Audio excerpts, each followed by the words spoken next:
Hello hello বন্ধুরা, আশা করি সবাই ভালো আছেন। চলুন ভিডিও শুরু করা যাক। তো বন্ধুরা, আজকে আমরা আইস এজ নামের এক অসাধারণ অ্যানিমেশন মুভির উপরে আলোচনা করব, যেটি 2002 সালে রিলিজ হয়। তো মুভি শুরু হচ্ছে 20 বছর আগে, যখন পৃথিবী গোটা বরফে ঢাকা ছিল। তখন সেখানকার প্রাণীগুলো উষ্ণ জায়গার খোঁজে দক্ষিণের দিকে পাড়ি দেয়। এই দিকে ছোট্ট স্ক্যাট তার প্রিয় আখরোট নিয়ে ব্যস্ত। সে আখরোটটি লুকানোর চেষ্টা করতে গিয়ে বরফের বিশাল ফাটল তৈরি করে, আর এতে শুরু হয় ভয়ানক বরফ ধস। এরপর দেখা যায় ম্যানি, এক বিশাল ম্যামথ যে চুপচাপ নিজের মতন চলাফেরা করে।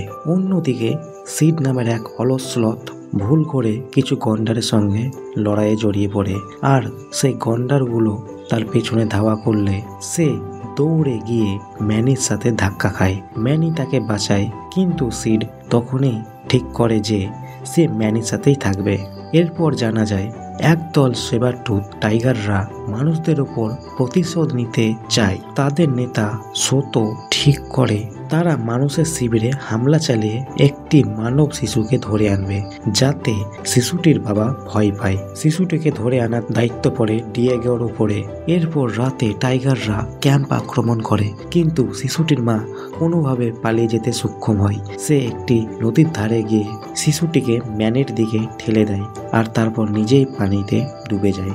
এরপর ম্যানি আর সিড শিশুটিকে খুঁজে পায় এবং ঠিক করে তাকে তার বাবার কাছে ফিরিয়ে দেবে। আর ঠিক তখনই ডিয়েগো এসে হাজির হয়। সে তাদের সাথে বন্ধু সাজে, কিন্তু তার আসল উদ্দেশ্য কৌশলে নিয়ে গিয়ে টাইগারদের কাছে পৌঁছে দেওয়া। এরপর তারা একসাথে শিশুটিকে নিয়ে যাত্রা শুরু করে। পথে অনেক বাধা আসে, তুষার ঝড়, ভয়ঙ্কর পথ, আর একবার তো তারা বিশাল বরফের গুহায় ঢুকে পড়ে। সেখানে ম্যানি দেওয়ালে আঁকা কিছু ছবি দেখে বুঝতে পারে এক সময় মানুষরা ম্যামথদের শিকার করত।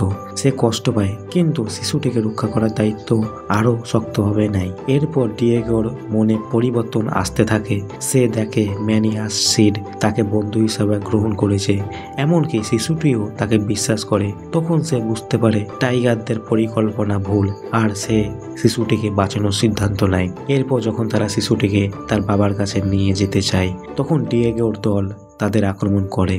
সোতো ম্যানিকে মারতে চায়, কিন্তু ডিয়েগো এবার তার দলের বিরুদ্ধে গিয়ে ম্যানিকে সাহায্য করে। শুরু হয় ভয়ানক লড়াই। শেষ পর্যন্ত ম্যানি আর ডিয়েগো মিলে সোতোকে হারিয়ে দেয়। সোতো মারা যায় আর বাকি টাইগাররা পালিয়ে যায়, কিন্তু লড়াইয়ে ডিয়েগো গুরুতর ভাবে আহত হয়, আর সবাই ভাবে সে আর বাঁচবে না। এরপর শিশুটিকে তার বাবার কাছে ফিরিয়ে দেওয়া হয়। শিশুটি যাওয়ার সময় ম্যানির সুর ধরে রাখে, যেন সে যেতে চায় না, কিন্তু শেষ পর্যন্ত সে তার বাবার কাছে ফিরে যায়, আর ম্যানি, সিড আর আহত ডিয়েগো একসাথে থেকে যায়। এরপর দেখা যায় ডিয়েগো আসলে বেঁচে আছে, আর সে সুস্থ হয়ে ওঠে, আর ম্যানি ও সিডের সাথে নতুন এক অ্যাডভেঞ্চারের জন্য রওনা দেয়। এরপর আবার স্ক্যাটের গল্প শুরু হয়। সে 20 বছর বরফের নিচে আটকে থাকার পর এক গরম দ্বীপে এসে পৌঁছায়, কিন্তু তখনও সে তার আখরোট নিয়েই ব্যস্ত। আর এইভাবেই আইএসএস মুভির গল্প শেষ হয়। ধন্যবাদ।